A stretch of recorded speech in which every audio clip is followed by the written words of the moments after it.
All right, we're here with Frank Fannin, who is a veteran of World War II in the U.S. Navy. He served on the USS Iowa and some other ships. And this is part 4 of the interview series with him. And this segment talks a little bit about then and now.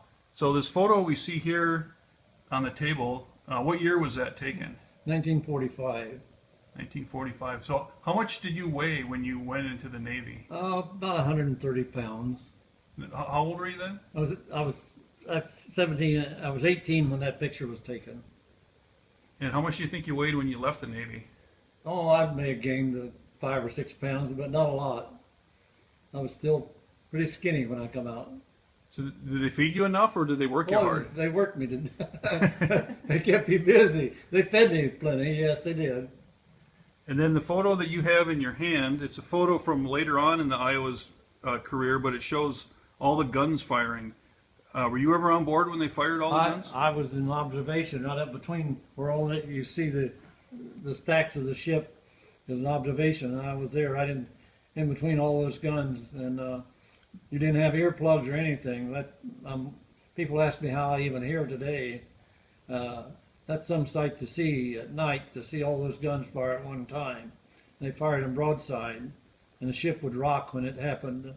And did they give you any warnings so you could plug your ears? Or no, anything? you didn't get any warnings. No warning. No warnings. We were firing at an oil refinery 25 miles inland, they said. So yesterday was August 27th, 2016, and you visited the Battleship Iowa in California out on a trip.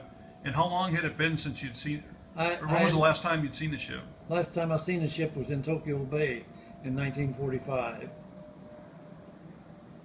Yeah, so that was quite a visit yesterday. I think speaking for all the people that were there, I think it was an honor to have you on board, and all the volunteers and docents, they all came down to shake your hand, and I think during the tour you explained a few things to them that they didn't even know about because it predated their service on the boat.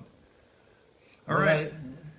What I told them about was the tow lines. We got the big tow cables out, and when we left the Philippines on the 4th of July in 1945, I think it was on the 4th, it's just about that date, and got them all ready to go. And we knew something was going to happen, but they didn't tell us what was going to happen, and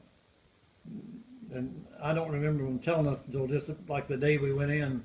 They said we're going to go bombard Japan, and we're going into a harbor there hadn't been a ship in for 20 years, American ship. For 20 years, they didn't know what was inside the harbor. So we went in, and we went in at night, the first bombardment, and the second bombardment we did was in the daytime. You could see those bullets traveling through the air at night. You didn't need a tracer bullet. You could see the bullets. They were hot coming out of there. And at what range were they firing? How far? 25 miles.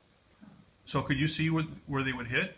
No, it went up over a hill, and when they went over the horizon, we didn't see what. We had spotter planes watching for us. We had 3 little seaplanes on board that did our spotting for us. They used those for spotters a lot of the time, and they'd send them up, and they would, I guess, guide them to where you're going to move one way or the other. All right. Well, it was great having you visit us here in California, and it was a fun day revisiting the ship yesterday. And that concludes this segment with Frank Fannin, a veteran of the Iowa and other ships in World War II. And wait, I have one more follow-up question. So one of your brothers was in the Battle of Pearl Harbor. That was Charles. He was in Pearl Harbor when it happened. He was on a destroyer. He was supposed to have been on the Arizona, and he missed his assignment. And he said they got out of the harbor and got around and hid in a little cove to save their ship. And he said he was scared to death for the rest of the war. He said, Frank, I'm telling you, it was really, my heart was in my mouth, constantly, because scared to death So you had a brother at the very, very beginning of World War II, and you witnessed the surrender ceremony in Tokyo Bay at the very, very end of World War Yes. II. And I had a brother shot down over Berlin on his 26th flight, and he was a prisoner for 22 months in Germany. Thereabouts. I could have been plus or minus a little bit, but somewhere Right. around 22 months. And then wasn't it true that they only had to fly 25 missions? Why did he fly 26? Well, he'd flown his 25 missions, and someone got sick, and they needed to fulfill that tail gun that day, and he got, I guess he got appointed. I never did know why or how, but I'm assuming he just got picked to go do the job. Yeah.